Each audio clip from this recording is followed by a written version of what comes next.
So folks, now we're going to use a technique that we're going to see often when we're working with our Laplace transforms, or specifically the inverse Laplace transforms. And that's where I'm going to use completing the square somehow in working with my quadratic in the denominator to help me rearrange the expression in the S domain that I'm trying to take the inverse transform of to look something like expressions that I already know how to take the inverse transform of. So in this problem, I'm given two facts, and we will later prove these later on in the course. But for right now, take as a given that if you take the Laplace transform of e to the at cosine bt, this is what you end up with. And if you take the Laplace transform of e to the at sine of bt, this is what you end up with.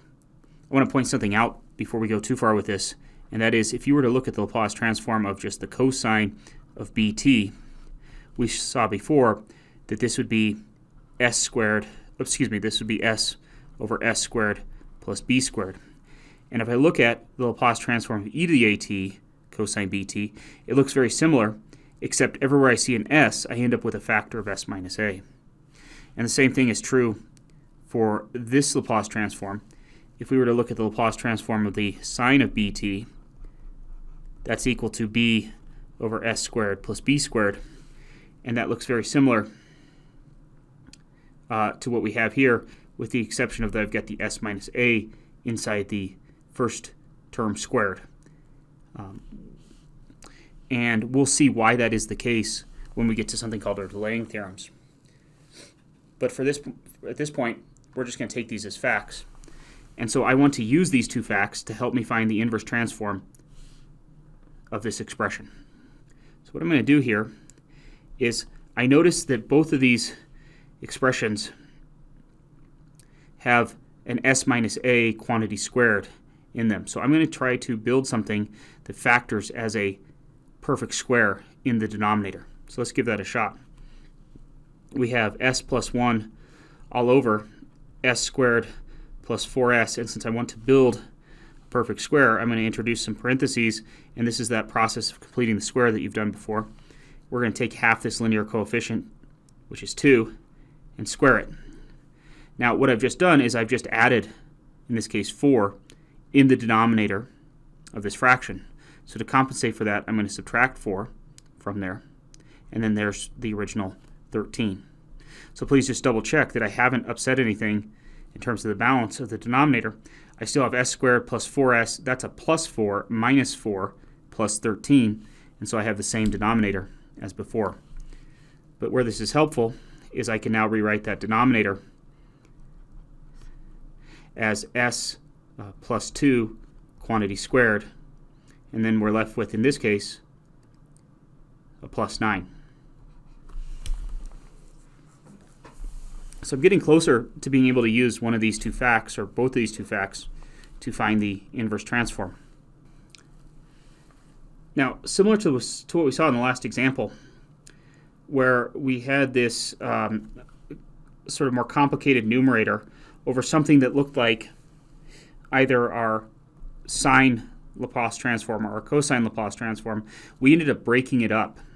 So notice over here when we worked this problem, we ended up breaking it to be minus 2s over s squared plus 4 and 6 over s squared plus 4, and then took the inverse transform of each of those.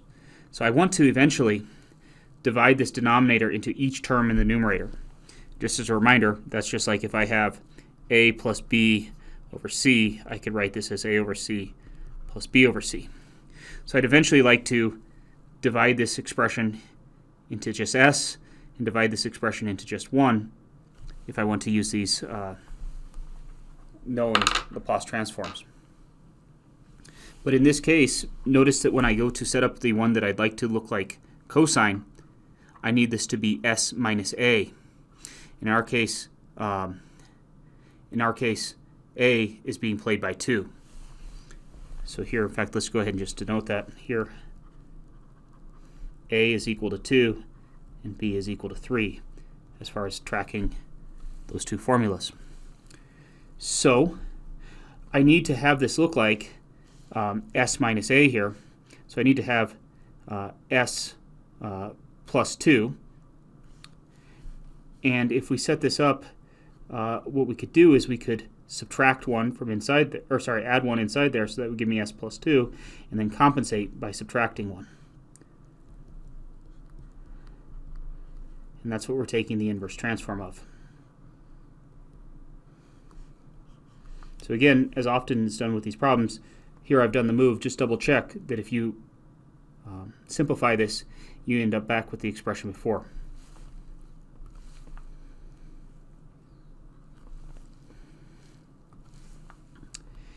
And now I can go ahead and separate this Laplace transform, or this fraction inside the inverse transform, to be s plus 2 all over s plus 2 quantity squared plus 9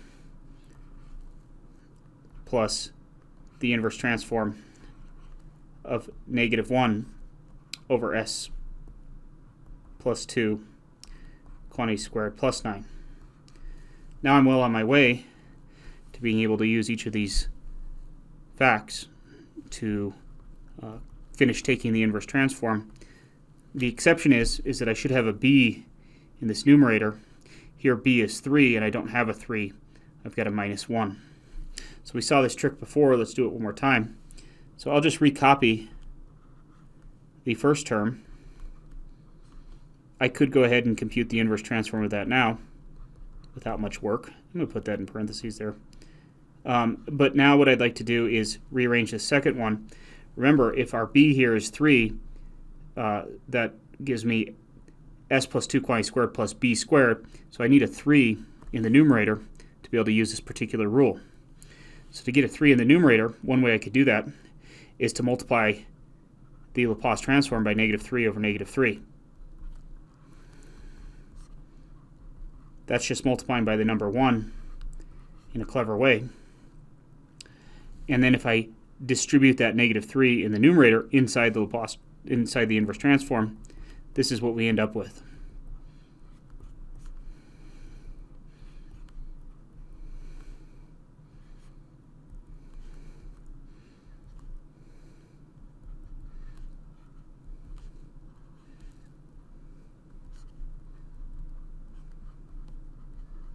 Now this looks exactly like the two rules that we were given, with a being played by the number negative 2 and b being played by the number 3. So I can rewrite this as e to the, make sure I have the sign right, e to the negative 2t times the cosine of 3t minus 1/3 e to the negative 2t times the sine of 3t. And here I've correctly taken the inverse transform of this original fraction. And this is pretty tedious, folks, but this is a technique that we're going to use a couple times over. So please work through that and let me know if you have any questions.